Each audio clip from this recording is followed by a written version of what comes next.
Thanks for tuning in to OPM Live, which is an extension of Ordinary People magazine. We're so excited you guys decided to join us today, and we have an awesome guest, and she's going to give you some great information. But before we get started, let's give a great shout out to our sponsors, Vimashi Enterprise, Southern Eagle Music Group, It's a Raised Vision, and Gemstones and Trinkets. And I do hope that your week was a great week. I know we're all shocked by the passing of wonderful actor in Chadwick Boseman, but we do understand that God makes no mistakes. But we're going to move forward with our show. And once again, thank you so very much for tuning in to OPM Live, which is an extension of Ordinary People magazine. And here we go. Hi, how are you? Hello, beautiful. How are you? I'm great. And today I didn't mention our guest name. Of course, you can see it. And we're so excited to have her with us today and the wonderful information she is going to share us with Mind Your Money. We all need that. So, introduce yourself and tell us a little bit about what you have going on. Awesome. Well, thank you, Verna. Absolutely. You're so beautiful. I love those colors. Thank you. Thank you again. It's such a wonderful opportunity. I am DeLayna Michelle Elliott. I am the CEO of the W3 Women with Wealth and the W3 Women with Wealth Institute. I co-found also a financial services practice with my husband, Leon Elliott, and we together operate World Fidelity Life, and it is a licensed life insurance and annuities group. We have agents all over the country. We're hiring even at this moment with all the COVID stuff going on. So we're basically just helping people really understand the secret sauce of the foundation of wealth called life insurance, retirement planning, annuity savings. And with the W3 Institute, Verna, what we're able to do is we are bringing financial literacy and knowledge and what we call wealth consciousness to our community, because money answers all things, as Ecclesiastes says. And so we want to understand it. We want to mind it. And I'll get a little bit, and how I coin that and what I mean when I say that. And so we're just excited about this opportunity to share with your audience and to answer questions and to really build that healthy relationship with our money. So that's just a little bit about me. I do have a 30-year background in financial services, working with some of the top banks, in America, and starting off in mortgage banking back in the late 80s. And then, in technology today, all the digital pay, Apple Pay, Samsung technology. I was a part of that, with one of the banks that I'm currently working with now. So very excited about the whole financial services industry and opportunity. Wow. I love that title, Mind Your Money. I've been trying to, I keep saying it, mind your money. I'm like, so how am I going to mind my money? Money for me has been like, growing up, I started a job when I was younger and having a saving. So I guess because I wanted to always make sure I had something just in case. But if I just wanted to go shopping, basically at that age, I wasn't thinking about no bills or anything like that. But I learned how important it was just to have some set aside. And then my father taught me that, okay, you can have more than one bank account. So you can have, a bank account for this, for that. And I learned how to do that. But then as I got a little older, paying bills, and I became a little, I don't want to say fretful, but it became pretty hard. I don't want to say to mind, but to for me to keep up with it all. So how do you, if I came to you and said, I'm just having a problem with keeping up with my money. I know I'm getting paid today. I know I have all of these things that's got to be paid, but I want some money left.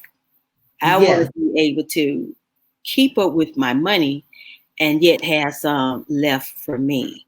So what would you say to me, or what would you do? Well, basically, I love that question and thank you. So the concept of mind your money. I'm a technologist. Okay, so basically, I kind of do everything in a what I call a life cycle. So if you're looking at your money and the life cycle of your money, first of all, we have to look at it in like a few phases. Okay, and I'm gonna share that with you. So the first phase is self analysis. It's just like we do in software development. You got to look at your current state. So where are you currently? You know, in relationship to your money. Where first of all, where is your money? Right? And where's the current state? Do you have a bank account? You know, are you doing payday loans? I mean, you know, kind of look at your current state of affairs, if you will, of your money. Okay. And then the next phase is the design. When you're looking at, you know, how is your money designed? You know, what design, if you will, have you given your money? In other words, what are you spending it on? What are you using it for? What is the direction? What direction have you given your money? Okay. Then the next phase is the development. And it could be development meaning developing your skill, developing your relationship, developing your knowledge. That's kind of what we're doing today. Okay. Then that's the literacy part of it. And then the next phase is building, you know, building upon what you, again, how you're growing your money and multiplying your money, you know, giving your money opportunity to make money for you. So we have a process in understanding how we do that. And then the next phase is the test, right? Like you said, are you going to spend every dime you make? Are you going to operate in delayed gratification? Because you're going to be tested. And the more money you make, the harder the test. Because the more money you make, sometimes you're like, oh, that, you know, you start holding back. You know, well, Lord, if you give me more money, and then the Lord gives you $1,000, and now it's harder for you to give than it was when you had 100, right? That's true. Now this is true. That's true. Yeah, so it's a life cycle of your money, and then the last phase is your manifesting, and then monitoring your and tracking your results. And so it's a whole cycle of what I call really kind of a soul development life cycle. Kind of goes through the same thing. We'll talk about then. That's where the mind, your money comes in. You know, your mind, your will, and your emotions, your relationship with the money, and then the life cycle of your money. You know, management as a whole, and that's the phases that I just talked about. So we'll dig in a little bit of that, you know, today. Wow. That's really interesting. I can remember giving you a little bit, just gonna share just a little bit. We Uh-huh. had I think I was going through a divorce, and but we moved back to the US, and of course I had all of these wonderful credit cards. Uh-huh. And my children and I, we literally lived off our credit card, off of my credit cards. My Mm. check, and I think I made pretty good. I was a government worker at that time.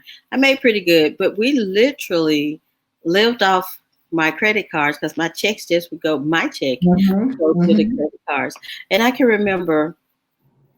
And this is what happened that made me become a little bit more cautious and not so frivolous, because now I don't have the extra income of my husband. Mhm. So I Mhm. Come can't on. live like I had become so accustomed to living. Right. I got to pay some bills. Well, before I did. But I can remember one day, one pay period, I got paid. And I told my children, I said, we are not paying anybody. My youngest son said, we're not going to pay anybody? I said, we're not paying anybody. We're going to enjoy this check. The worst mistake ever.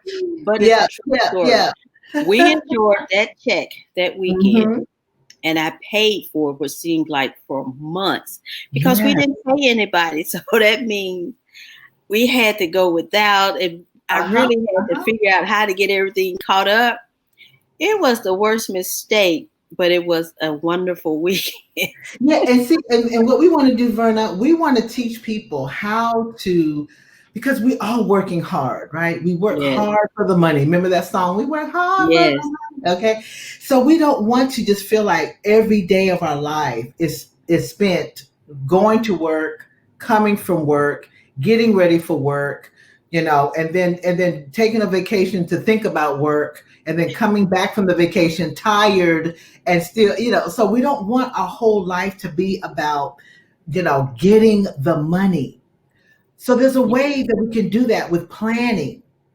And that's why I love dealing with the life cycle of money, because when you plan, and I know people are like, oh, Delaney, I don't want to hear about a budget, or I don't want to hear about planning. I just don't want to, but when you do it strategically, and especially if you have children, you can do it as a game. You can have, certain banks in their bedrooms, and you can do where you're having fun, where it's almost like a little family competition. Let's see how much we can save this week, and then at the end of the week, you can come together and together, especially because I was raised in a single parent home. You come together and you say, okay, what do we have at the end of the week, or what do we have at the end of the month, and then teach your children to celebrate.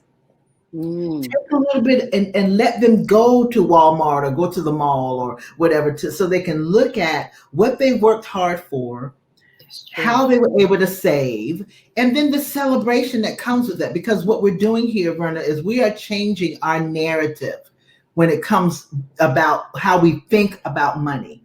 I want young people to understand that, yes, we're going to work hard for the money. Yes, we're going to work hard in our businesses. And I'm definitely getting into that before we end today. But there's also a reward that comes with being diligent. The scripture says, Mhm, the hand of the diligent maketh rich. And so if we can teach our children to be diligent in the earning of money, and then mhm. also the diligent in saving, and the reward that comes at the end, that you can go get what you want if you plan. And So we can going have back to what you said, teaching them about money.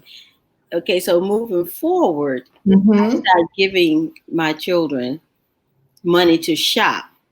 Now they shop differently when they have their own money. See? Now, while you got as my son said, you got that card that got there's little circles on it. I'm like, okay. So when I started giving them cash to do their shopping, they weren't shopping on the regular racks. I learned that. Those boys was going over to the clearance racks Come and on. saving their money. Now, as long as Mama had the cards and giving them the cards, they went on the racks that didn't have the for sale signs on them. Like, isn't this something? My older son was telling the youngest, you can get that on the clearance rack. Like, See? how you know I about? love it. Because see, when you have, just like with adults, when you have cash, and that's a good point, because now we're moving to this online everything and cashless society, and that's causing us to spend more, Yes. because we don't look at how much we're spending, because we got credit cards and we got ATM cards, and so we're not looking at our statements. We're not calculating how much we're spending. But if you do look at the cash, and let's say you start the day with $500 in your pocket, you're going to watch that, Oh, you're definitely gonna because you watch. see it leaving, right? And I know in this 21st century, I know nobody's dealing with cash these days, but if you basically compartmentalize, you can compartmentalize and say, okay, just try it. Just try it for a week. Put $50 in your wallet, cash. 50, nice crisp $50 bill. Just put it in there. Or let's do $100 bill, because everybody loves the Benjamin. Put that Benjamin in your wallet and watch how you discipline yourself when you think, I don't want to break up this Benjamin. I don't want to break this Benjamin, for Mhm. that coffee, or I don't want to break this Benjamin for that whatever it is that you're looking at, because we'll look at our cash differently when we see it as cash, Yeah. right? Then if we Yeah. look at our card and we just flippantly just giving the ATM card or flippantly giving the credit card. So that's an excellent good point. Yes. I think we need to get back to some cash when it comes to just ordinary spending. Now, Yeah. bill paying, David Bach has a wonderful book, Smart Women Finish Rich, and he talks about, automating. Because I saw my Mm, mom do this, she went from and I think I wrote about it in our article, that I wrote for Ordinary People. My mother started off before computers, she started off with her shoebox with her bills. And then right. she write her checks and pay her bills. And then when the computer came, then she automated all of her billing. And Mm, so Verna, if I can teach our, especially our women, if I can teach the women to auto pay and automatic, put their billing on automatic, then it helps them discipline their spending throughout the month because they know that money has to be there because it's coming out automatically. And then you mm-hmm. can see what you're spending at the end of the month. You can look at your statements and you can Yes. see what you're spending at the end of the month. And it's so rewarding when you start automating that process and not only automate your billing, but automate your saving out of Oh, sight, out of mind. that's the Automate only your one I saving. haven't. That's the only thing I haven't automated is my savings. But all of my bills is like I don't, and for me, it's like I don't have to worry about if someone is going to get paid because I know my dates and I want That's right. everybody paid before a certain day of the month, Mm-hmm. before a certain Mm-hmm. time. Everybody got to be paid before the 7th because I'm retired. So Right, everybody, right. and I know what's left is mine. It just Mm-hmm. it's comforting to me to Yes. know that I'm not late on my car payment. My insurance is paid. Everything is paid. So when I go back to look at my account, I know what's left below, is mine. It's just Exactly. it's And important to me.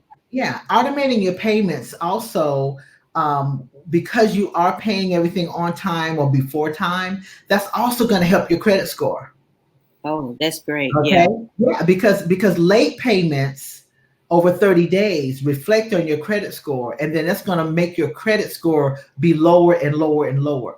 The lower your credit score, the higher your interest rates that you're going to pay for everything else Mhm. that you purchase. That's true. Anything credit wise, if you have a lower credit score based on late payments over Right. 30 days, then they're going to charge you higher for your cars when you go to get a car, That's higher on your credit cards when you apply for credit cards, higher on your insurance that you're paying on your car insurance, higher rates on your life insurance. Okay, a lot of people don't know that people, even your jobs now are looking at credit score. So by automating your payments, and making those payments, come out a little bit even before those payments are due so that you can guarantee that they'll never be over 30 days late. You're gonna basically help your credit score, which is going to give you better interest rates. I tell you this, Verna, personally, when my husband and I, struggled some years back, we were paying like 15%, 16% in a car. When we go get a car, they just say, oh, we're gonna, as long as you can afford the payment, and when you broke, you don't really care what interest rate you're paying. You just want to be able to qualify for the car. If they say you right. can get a car, you just happy to get a car, and your payment is $500 for a $12,000 car. Well, you're paying 26% worth of interest on that. But Right. when we got our credit score, start paying everything on time, being conscious and intentional, now we're getting 1% in a That's car interest rate, 0% in a car interest rate. So that means you have more payment going towards your car than it is interest. Now you can buy even a better car mm, because your payment is lower because you have a lower interest rate. that's really good because I think uh, we don't think about it. I'm not going to say, Right. I think people really don't think about it. Like you say, if you don't have a car and you finally get the opportunity to get a car, you really don't care what about the payment because now you have transportation. Not Exactly. until you realize you go back and for me, you go back and you look and see. I'm learning to check the interest rate. Yes. Because Yes. there was a period in my life when I lost everything. Uh-huh. So due to health wise, so Mm-hmm. in a period I became homeless. So I just lost everything, and because Mm. I hadn't purchased anything, it wasn't because I didn't owe anybody. It was because I hadn't purchased anything. So Right. I'm like, I don't owe anybody. Why can't I? No, you don't have any credit. You don't have a credit history. You haven't bought anything Come on. this many years. You haven't bought anything. You haven't lived anywhere. I'm like, wow. So when I were able to get my car, I mean, just like you said, I'm like, I'm just happy to get a car. But now I Exactly. know that once Right. I can get a better car if I choose. But it's very interesting that we actually become our credit number, which I Yeah. don't. I don't Yeah. like Yeah, I know. And the thing right now is so powerful because my mantra right now is that we need to create our own economy. that. Mm, We need to create our own economy. You said, Delaney, what does that mean exactly?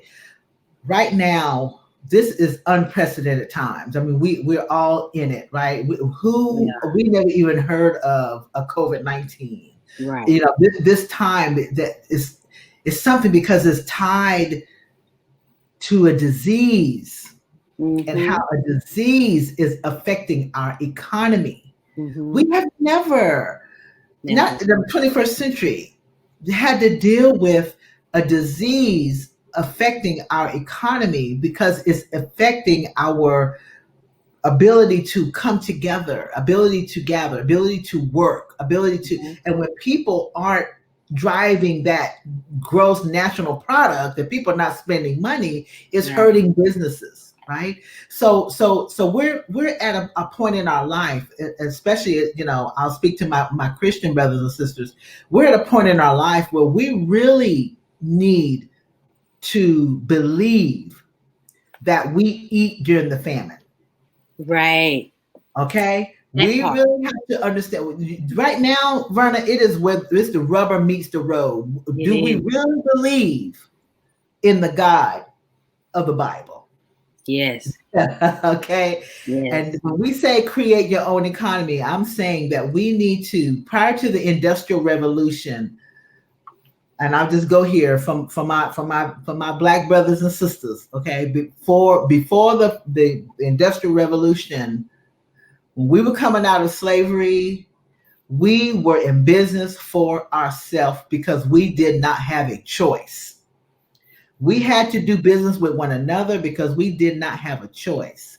We were the ones who knew how to work the farms. We were the ones who knew how to be the butcher. We knew how to do the hair. We know what to do with the oils from the pig. We knew how to work the business.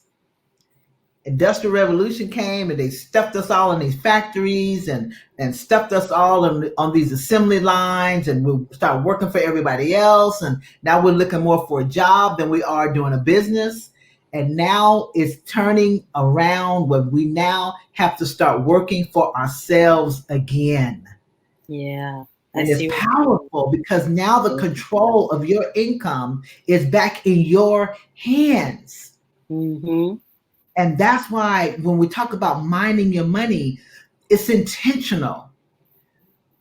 Let's talk about business. Let's talk about what are your gifts and what are your passions. Let's dig down now into the desires of our heart and let's determine how we're going to make our money now. Yeah. Because jobs are closing, things are happening, the earth has been shaken. And whenever God shakes the atmosphere, whenever he shakes the earth, we need to pay attention. Mm-hmm. Mm-hmm. Some of us need to grab our dream again that we put in the closet and pull that thing out, blow it off, dust it off, and say, okay, Holy Spirit, what do I need to do now? And that's where, Verna, I like to just kind of, share with the W3 Institute. I've got a course coming up called Mind Your Money. It's a 6-week course I'm gonna do in October, and I'm walking people how to identify their gifts, look at their business that they want to do, finding out how to self-fund their own retirement, other tweaks and strategies that we can do in these times that's gonna put them over and not under when it comes to their ability to create, grow, and transfer their money to the next generation. So I love to be able to answer any questions, that we have. I know you only have a few more minutes, but I get so excited. So I just want to make sure. I can hear the passion in your voice, that you are very passionate about this. And we do need to learn how to mind our money a little bit better, myself included. But you have given us some great information. Give us that information again about your class, how someone who might want to join or may want to Mm-hmm, take the class, mm-hmm. how they can take the class, and then we'll also put it in the comments.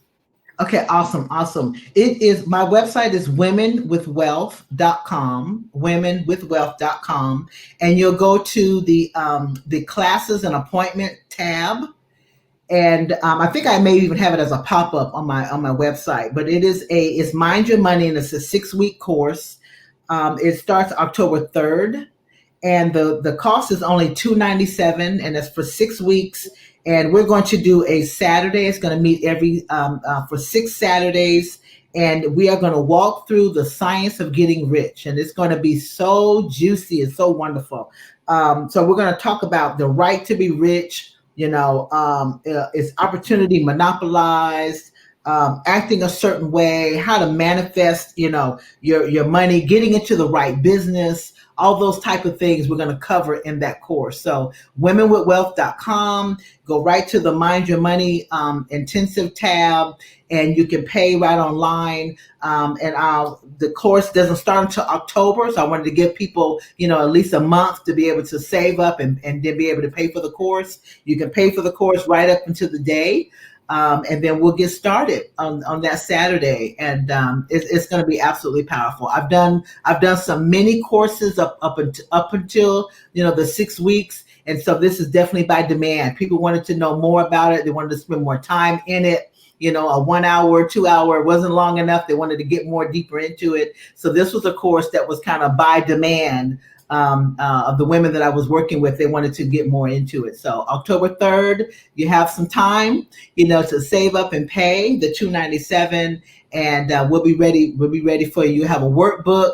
You have some homework, some private coaching along the way. I have a data form, where you can kind of put your numbers in there. We can talk about where you are. So it's class and coaching all within the same, time frame. So it's going to be good.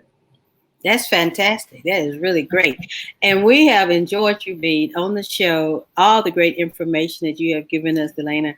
It has been amazing. So I do know that someone is going to be really blessed by having taken your course. And thank you again so much for Thank being you, on darling. our show. I Thank have enjoyed you. you.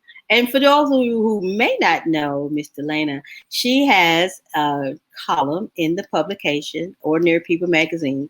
And of course, it is entitled Mind Your Money. So take a look at that. She gives some great tips in that as well. You can always get the publication on madcloud.com and issueyou.com. And thank you so much, DeLayna, Thank for you, being our guest sister. today. Love you, darling. Thank you. Love you back and have a great Bye-bye. day. You Bye-bye. too. Bye-bye.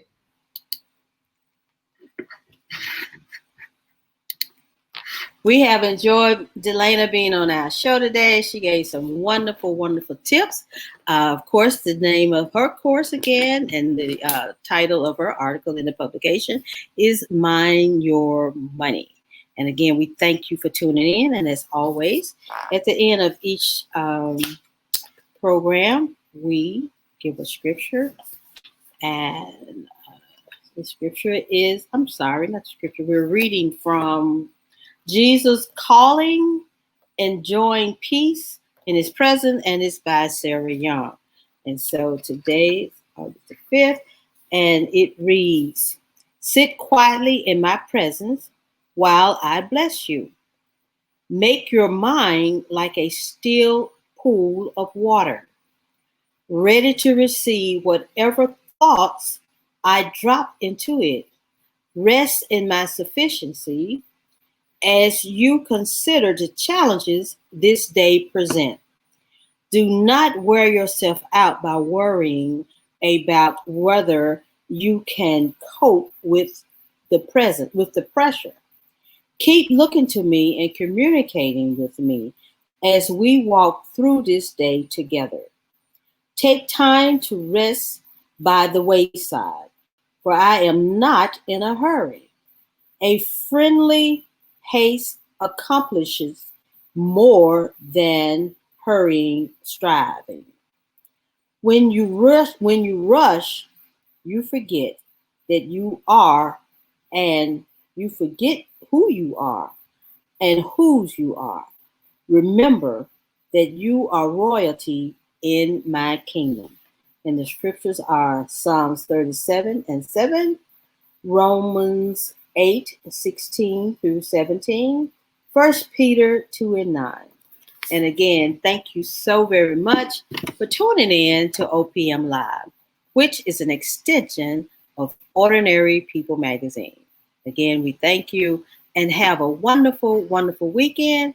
And until next time, be blessed.